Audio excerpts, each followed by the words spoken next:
iniisip mo? Anong wala? Kasi ko iniisip ko eh. Yun naman pala eh. Yun, kundi ako na lang palaging isipin mo. Malay mo, tumawa ka pa. O nakita mo na. Ano ba eh? Natawa ka pa. Ang sabi mo, Rosenda, sagutin daw kita. Pakasalan daw kita. Tapos magkaroon tayo ng maraming anak. Kasi mahal na kita. Kasi mahal na mahal. Ay, siya nga pala.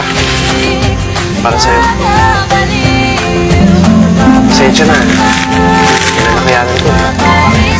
Wala, nagdududa lang ako. Sa akin ba talaga to o kay Rosemary? Ikaw naman. Alam mo rin sa akin. Ginagawa ko lahat ng to. Pag-iap pag-arap sa kapatid mo. Para sa'yo.